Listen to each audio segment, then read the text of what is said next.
All right, so real quick, can you just walk us through what Green Staff Medical does? Like, what does your company do? Absolutely. There are many divisions of Green Staff. We are part of a larger company called ICG and ICG International. And we have offices throughout the world in Johannesburg, South Africa, which is where our president is right now. Our CEO is going to his annual Nice. company meeting in Johannesburg. He just finished it last night in India. Hmm. So we have an annual company meeting. I am on the US side. And so my annual company meeting will be next year in London. So I can't wait Awesome. to attend. That will be Great. fantastic and fun. Hmm. But we are in the world of nursing, providing healthcare staff to doctors, hospitals, clinics, wherever's needed. During the pandemic in Canada, all of our nurses staffed the COVID sides when you came into the airport. So those were our nurses that were taking the swabs, that were processing the specimens, and making sure that it was safe to fly.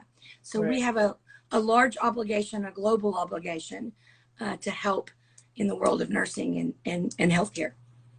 Okay. Love All it. right. And I just realized that I don't have the topic of this live of the discussion we're having at the top of the screen. Usually I'm supposed to like add it, but I just assumed since it was scheduled, it would automatically be there. So I want to just state that the topic for today is how to gain a U.S. permanent visa or green card as an international nurse. Now, Yes. that could be for individuals who are abroad and are looking to come into the U.S., and also for individuals who are within the U.S. and are looking to change status. Correct? Does that apply to them? Absolutely. Okay, perfect. So, I mean, you're the expert, so I'm going to turn it over to you and just walk us through what eligibility looks like, right? Sure. Who are the people who are eligible to actually partake in this process? So, just, Absolutely. Well, let me kind of start by telling you why I feel this obligation to help. I've always been in healthcare. I started my career in healthcare as a pharmaceutical rep. So going to doctors' offices, getting doctors to prescribe my product. And I was approached by my former company and asked if I would be sort of a customer service representative. And I didn't know much else about international recruiting. And I had done my research and looked at the company and was like, wow, this is really fascinating. I had no idea, and again, pre-pandemic, that this world even existed. So as I developed into my career, I was responsible one day for taking a Nigerian nurse from the airport to her facility, to the hospital that she was going to be. And she had two small children with her. And we got in the car and we're driving. We have about a 2 hour drive. And I said, listen, kids, listen to music, do whatever you want, relax. If you're hungry, thirsty, whatever, my job is to take care of you. And she just kind of looked at me. She said, can I close my eyes and go to sleep for a couple of hours? And I was like, of course, why? And she goes, I finally feel safe. I finally feel like I can let my guard down and nothing's going to happen to my children. I feel safe. I haven't slept this entire trip. I was like, oh my gosh, sleep, sleep, sleep. And I didn't think anything more about it until that night in my hotel room. And I thought, mm, oh my gosh, I've been challenged to not only take this nurse from an airport to her new location, I've changed her life. She packed mm, up everything that she and her children owned, and it's in the back of my SUV, and I'm driving them to their new lives. This is not something that I take lightly. This is something that I right, take serious. Right. This True. woman entrusted me to Right. start her new career, her new life, her new path with her children, and that had such an impact and such a profound statement on me that I knew I would never change careers. I knew I would never go back. I knew this is where I was meant to be, and that you have that higher calling, if you will, and that that's where I've been placed to do this. So it is of utmost the honor and privilege that I feel to be able to help guide nurses to their career, but on their next path. I always say that I'm changing generations one nurse at a time. Right. It is not lost on me the peril that any nurse, but any immigrant goes through. Just because I was lucky enough to be born in the US, right. I'm two generations out. I'm the lucky one. You know, Right. I truly am blessed, and it's You not are. lost on me. So I want all of you to know that that is something that we at Green Staff, I take seriously, and my recruiters take seriously. My staff take seriously. This is not a job to us. This is a calling. And I think that's very important when you look at other companies that are out there. And there are lots of other companies. And that is something that I think is of utmost importance. And I wanted to stress that. So now the fun part. No, absolutely. I mean, That's I'm great. really, yeah, so Yeah, glad you Stacey. shared, because that really shows not just the part that you care, but it's how you're changing lives, and that's why we're Right. here, right? And Because Stacey, you're yeah, impacting a lot of lives. So you understand that those lives that you're impacting have changed forever. So hmm it's Well, more, it's not just you're helping immigrants or trying to make people transition into a change of career, but you're actually changing their lives. And that is exactly. more very impactful. It's just like nursing. You see what I well, mean? thank you. And I appreciate that. I try, I was very fortunate. My parents were able to send my sister and I to college. My stepdaughter was not so fortunate. Her parents were in a different circumstance. And then when I met my husband and met my stepdaughter, I think we've changed their lives. We've changed our grandchildren's lives. And so that's something that is serious to me. And I couldn't take my job any less seriously hmm than I take my grandchildren. I mean, who are the love of my life, by the way, who are 10 and Yeah. 5. Hi, Aiden. Hi, Grayson, if you're watching, because they love their yah-yah. But yeah, I mean, that is very important to me. And thank you for allowing me to express that and allowing me to share that, because I do. I have that passion in my heart for that. And my job is fun. Don't get me wrong.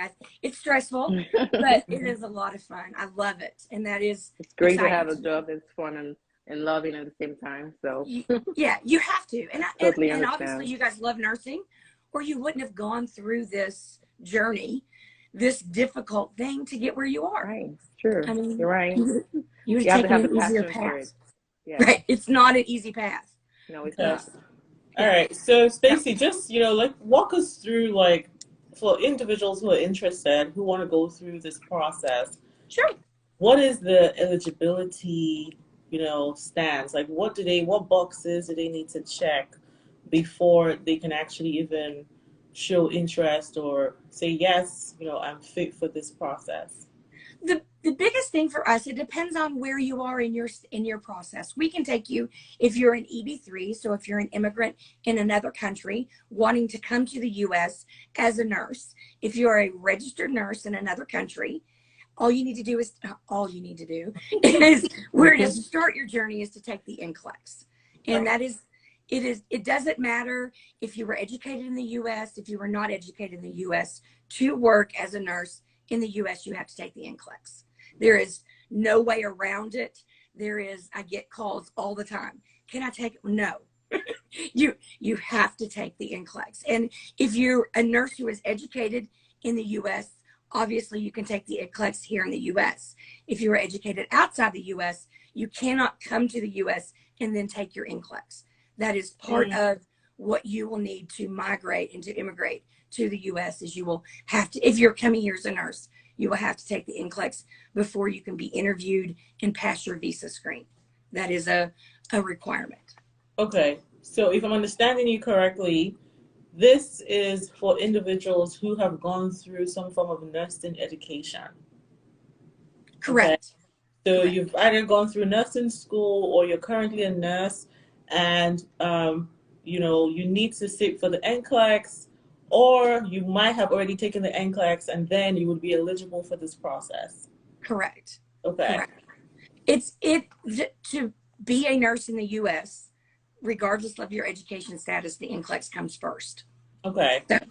So yeah, and that pretty much, I mean, that makes it simpler. It doesn't matter where you are or what you plan on doing. If you want to be a nurse in the US, you will have to take the NCLEX. So You can take the NCLEX in like different countries. I know you can for take the sure you NCLEX can in take it all in different India, countries. Yes. South Africa. There's a center in India. There's a location in South Africa, and of course, US. But I'm Okay. sure of the There's other centers countries, those across are the the two world. countries I remember. Yes. So the There's thing centers is, across the world. yeah, so I'm not really very conversant with like the nursing exams, but I know this kind of reminds me of like the GMAT. I know that people who are wanting to come to the US for higher education, maybe like college or a master's, you're required to have a GMAT. But sometimes if you really have a really good like your results, or like your GPA is super good, they can waive the GMAT and you're not required to do it. So is there something similar to where like the NCLEX would be waived if individuals like have a good GPA or maybe they have a number of years of experience? No. No, So, unfortunately, no, there's it's impossible. yeah, there is no way around the NCLEX. That Okay. is Right. yeah. So That basically, is Vivian, let me point this out. So the NCLEX is a nursing board exam. So if you cannot put it together with GMAT or GRE, because GRE and GMAT are like standard tests for just a regular exam. So I know in the US, before you can get into a nursing program, you have to take the TEAS exam or the HESI exam. So you can actually pair the GMAT and the HESI exam or the TEAS exam together with that. Well, the NCLEX Okay. is actually the nursing board exam. It gives you a license so that if you're not practicing, you can be held accountable for that error or that medical error or whatever that has gone through your license during the time of your practice. So that's what she's trying to say, that you have to take that board exam. It just shows competency that you're able to actually practice in the US. Okay. Okay. I think that'll be good to know for people who are novices like myself who don't know about the nursing industry. So that's good. sure. Now, how about for individuals who are coming from non-English speaking countries? Do they have to take the English test? I know there's like I think it's called the IELTS. The IELTS. Yeah. Yeah, IELTS. The IELTS is the most popular, and that is Okay. IELTS. LTS. And then the other exam that USCIS is now accepting is the Pearson exam. So there are two different exams, and that is new. The USCIS does not have the Pearson exam, the PEA, or sometimes called on their website. But I've called and I've spoken to USCIS, and they have, that is part of what they're adding to their website, is that you can take the Pearson exam. And I know that there are Pearson examination sites throughout the U.S., where I don't know that there are necessarily NCLEX sites throughout the U.S. The NCLEX seems to be a standardized test, whereas the Pearson is a person that is sharing that exam. I mean, it's not just one person, but it started out that way. Hence the gentleman's name, Pearson. And so he and his company built centers across various countries and continents, and now that is eligible to stand for the U.S.